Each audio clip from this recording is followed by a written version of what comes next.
Já passamos da metade do ano, então nada mais justo do que fazer uma lista dos melhores filmes de terror até aqui. Esse ano nós tivemos vários lançamentos do gênero e na verdade a maioria deles foram filmes muito bons. Então formar essa lista aqui e colocar eles na ordem foi bem difícil. Mas eu consegui e hoje eu vou trazer pra vocês quais são os meus 5 filmes de terror preferidos, os que eu achei os melhores que foram lançados em 2022. Bora? Oi, eu sou a Aline Laux e hoje a gente vai falar sobre os melhores do ano. Até aqui. Eu me sinto meio que na abertura daquela série Sobrenatural quando eles falam a estrada até agora, porque é tipo isso.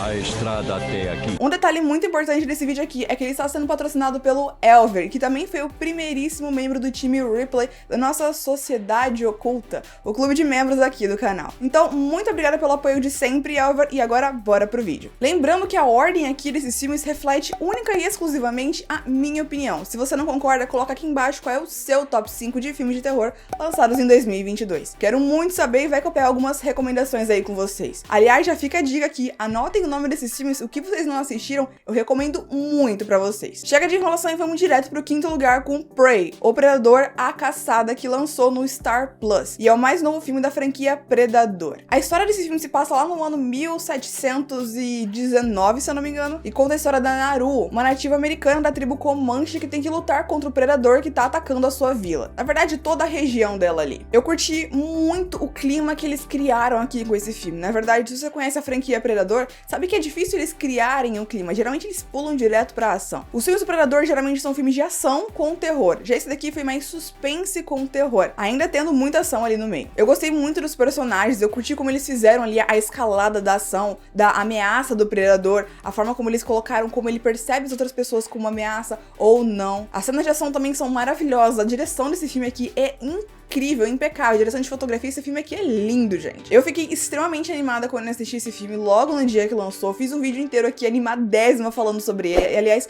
tem um vídeo de review inteiro só falando sobre esse filme, como vai ter pra maioria dos outros aqui também. Então aqui eu vou resumir o que eu amei nesse filme pra colocar ele aqui nessa lista. Ele só fica em quinto lugar porque eu gostei mais dos outros, não porque eu gostei menos desse, se faz algum sentido isso. Apesar de eu ver algum probleminha ali no final, alguma coisa assim, isso não me incomodou de forma alguma, nenhum dos problemas do filme me incomodou tanto que me tirou ali da experiência de assistir ele. Foi maravilhosa, eu adoro o personagem do Predador, eu curto muito essa franquia, eu acho que tem filmes muito ruins ali no meio, tem alguns filmes que são bem interessantes, mas Prey entrou na lista ali dos meus favoritos ali. Prey e Predadores são os meus filmes favoritos dessa franquia. Em quarto lugar, uma opinião um pouco polêmica, eu acho que muita gente não vai concordar comigo, ainda mais quem acompanha o canal pode ficar em choque um pouquinho, mas vai ser Pânico de 2022. Não é surpresa pra quem acompanha aqui que Pânico é a minha franquia favorita do terror. São 5 filmes até agora e eu acho que não tem um filme ruim ali no meio. Tem um que é menos legal do que os outros, mas ainda assim é um bom filme que vale muito a pena assistir. Dito isso, eu adorei o filme novo que saiu esse ano. Foi o primeiro filme que eu assisti no cinema esse ano, já que ele lançou logo em janeiro. Eu amei pra caramba, eu saí chorando no cinema, foi uma experiência maravilhosa, uma experiência única de verdade. Eu não cheguei a fazer vídeo sobre esse filme aqui, porque nessa época eu não fazia vídeo de review, mas eu cheguei a comentar com os inscritos dos meus seguidores como eu vi esse filme como uma carta de amor aos fãs da franquia, aos fãs de terror, em contrapartida ao primeiro filme de Pânico, que foi uma carta de amor aos filmes de terror. Eu me senti muito vista assistindo esse filme, parece que ele inteiro foi feito pra gente. Eles sabiam o que a gente queria, eles sabiam o que a gente gostava, eles entregaram muito disso. É fanservice atrás de fanservice, vamos ser sinceros, e ficou ótimo. Por que a gente vai reclamar de fanservice? A gente é fã, tá entregando pra gente, tá perfeito. A despedida da personagem da Sidney Prescott aqui foi uma das melhores coisas que eu já vi eles fazerem no filme de terror.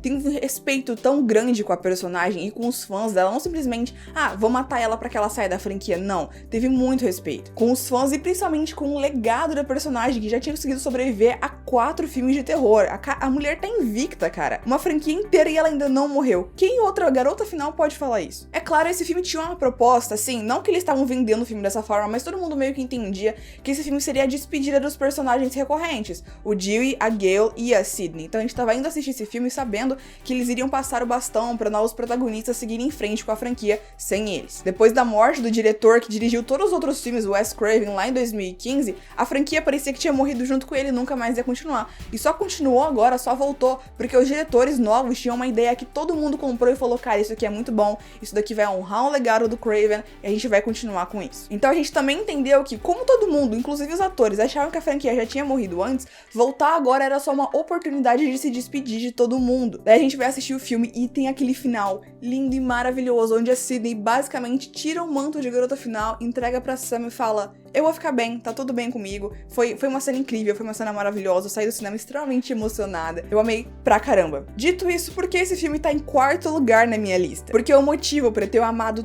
tanto esse filme é eu ser fã da franquia. 99% do peso que esse filme teve pra mim foi emocional. Foi porque eu tava vendo a Sidney Prescott de volta, foi porque eu tava vendo a Gale Weathers de volta, porque eu tava vendo o Dewey de volta. Porque eu tava vendo o Dewey morrer, porque eu tava vendo a Sidney se despedir e a Gale também conseguir se libertar do passado. Eu não tenho nem noção de como foi assistir esse filme pra uma pessoa que não tá nem aí pra franquia ou que nunca assistiu nenhum dos outros filmes. Eu não sei como ele funcionou, se ele foi tão bom assim ou não. Não tem como eu me distanciar da minha experiência. Mas uma coisa é certa, eu não gostei da revelação dos assassinos no final. Eu achei bem fraca, na verdade. Quando os assassinos se revelaram, eu fiquei tipo, ah, são vocês? Tipo, mas eu sabia que não importasse quem fosse ali, seria meio sem graça. Então, como um filme de terror e slasher, por si só, esse filme não me chamou muita atenção.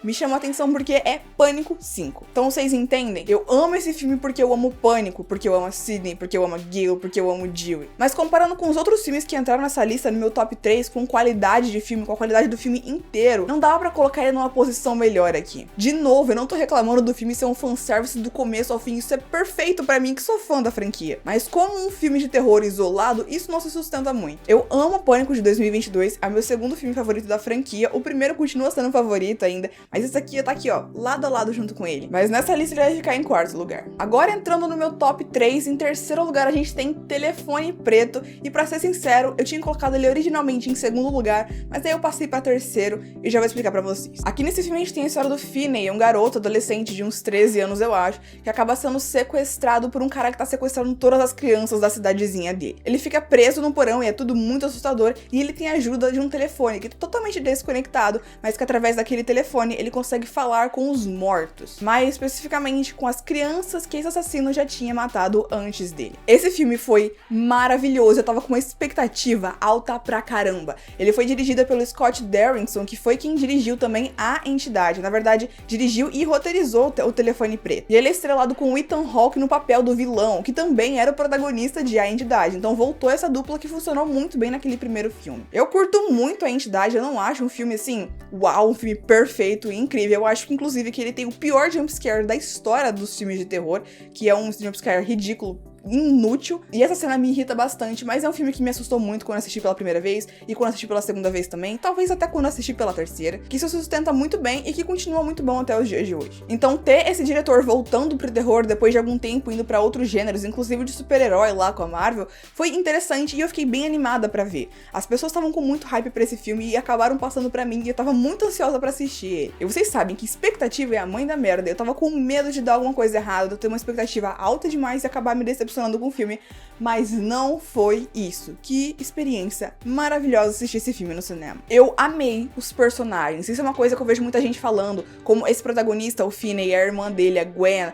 até aquele outro personagem, o Robin. Cara, não tem como você não amar esses personagens. O vilão também é um personagem, sim, não vou dizer que você gosta dele, porque ele é um monstro, você quer que o cara morra também, porque ele sequestra e mata crianças, pelo amor de Deus. Mas ele também é um personagem muito bom de se acompanhar, ele é um vilão muito bom. Assustador pra caramba. Aliás, toda a situação é extremamente assustadora. Nesse filme, o garoto é sequestrado e jogado dentro de uma van, e aí ele é levado pro porão do cara. Cara, a quantidade de pessoas que concordaram comigo, assim, eu assisti esse filme no cinema, eu terminei de assistir, o filme já era tipo assim, 11 horas da noite, e eu fui embora sozinha de Uber. Enquanto eu tava chamando o Uber e entrando no carro de um estranho, eu tava morrendo de medo depois de ter assistido esse filme de quando eu tinha sido sequestrado. Então a sensação de medo que ele me passou continuou comigo até muito depois do filme acabar. Eu tava conversando com algumas pessoas que assistiram e a sensação foi a mesma, de tipo assim, eu não queria andar sozinha na rua depois de ver aquele filme. Isso é total mérito do filme, que conseguiu fazer a gente se colocar no lugar daqueles personagens e sentir o medo e o desespero deles. A conclusão desse filme, o final dele, cara, que delícia de assistir as coisas chegando até aquele ponto e ver como eles concluíram, né? Esse filme foi uma delícia de assistir, foi maravilhoso, ele foi tenso, ele tem personagens bons, ele tem uma trama muito interessante e uma subtrama muito interessante também com a irmã dele. A história é maravilhosa, graças a Deus o Scott Derrickson pegou a história original, que isso aqui é baseado num conto do Joe Hill, o escritor filho do Stephen King. Ele pegou aquela história original e falou assim, podia ser melhor. Jogou aquela porcaria fora, porque é horrível, e aí escreveu uma história muito boa em cima disso. Inclusive, o Telefone Preto 2 vai acontecer, eu estou extremamente animada. Como é que vai ser, Aline? Vai ser uma prequel, vai ser uma sequel? Eu não sei, não estou nem aí, sinceramente. Se for tão bom quanto esse, tô aceitando. O motivo para esse filme aqui não ter ficado em segundo lugar vai vir agora, quando eu vou contar pra vocês qual é o filme que veio no meu segundo lugar, que é X, A Marca da Morte. Esse foi o filme de terror mais recente que eu assisti, de lançamento de 2022. E, gente, que delícia. A minha expectativa pra esse filme, ela era meio mista, porque ao mesmo tempo que eu tava com um hype muito alto e muito ansiosa pra assistir o filme, porque estavam falando muito bem dele, eu só assisti outros 2 filmes de terror da A24, que é a produtora que fez esse filme aqui, e eu não gostei de nenhum dos outros 2. Então eu tava meio, será que esse aqui vai diferente? Porque os filmes da A24 geralmente são meio lentos ou são loucos demais, que não é muito o tipo de coisa que eu gosto. Mas eu fui falando assim, cara, é um filme slasher é slasher, vamos assistir.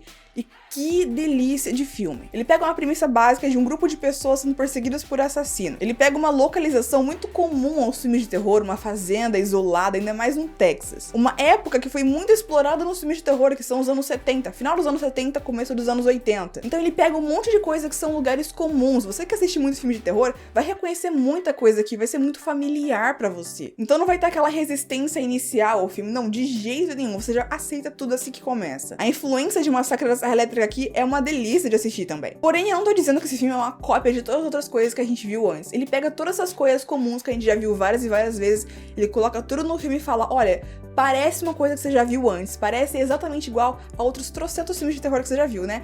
Então, não. E aí ele vai lá e muda tudo. De forma muito sutil, com uma premissa bem básica. A de que aquelas pessoas que estão sendo perseguidas não são adolescentes idiotas, mas sim adultos gravando um filme pornô. Olha essa premissa louca. Tem a cara da A24 já, né? Mas aí que eles conseguiram se diferenciar e fazer um filme completamente diferente, passando uma mensagem totalmente diferente, com vilões muito diferentes, que levantam um questionamento muito diferente pra um filme de terror também. Então é legal. Eu comecei falando pra vocês sobre esse filme, como ele tem coisas que são muito familiares que a gente vai reconhecer.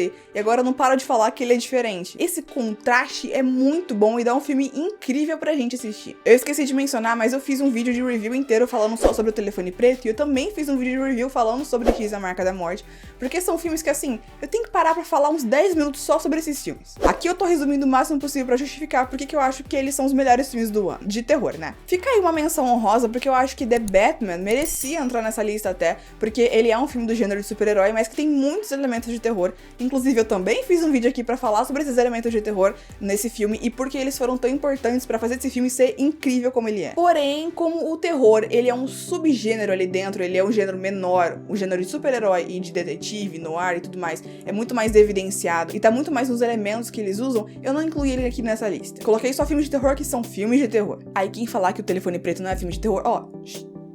Agora, em primeiríssimo lugar, qual é o filme que eu acho que até agora é o melhor filme de terror lançado em 2022? E esse lugar não poderia ser de outro senão de Não, Não Olhe, ou Nope, do Jordan Peele. Na verdade, agora que eu falei isso, eu acho que esse foi o último filme de terror que eu assisti no cinema, então eu errei, não foi X. Mas, gente, que filme maravilhoso. Eu tava com uma expectativa altíssima pra ele desde que eu ouvi falar que esse filme ia lançar lá do ano passado. E tudo que a gente tinha era uma foto do pôster com uma nuvem e uma rabiola. E só isso. Na verdade, é bandeirolas, né? Ah, enfim. Mas era só isso que a gente tinha e foi o suficiente pra todo mundo criar uma expectativa e um hype absurdo pra esse filme. Porque o Jordan Peele, com seus 2 filmes de terror até agora, que é Corra e Nós, já conseguiu ocupar um lugar no imaginário popular de que se ele botou a mão nisso, se ele tá fazendo, se ele é o diretor, então vai vir coisa boa por aqui. E o cara não decepcionou. Nope é muito diferente dos outros filmes do diretor, que tem muita, uma crítica social muito óbvia, né? É muito óbvio que Corra tá falando sobre racismo, é muito óbvio que Nós tá falando sobre desigualdade social e classes sociais e tudo mais. Já em Nope, a crítica que ele tá fazendo não é óbvia, você tem que parar depois de assistir esse filme, conversar com os amigos e ficar, não...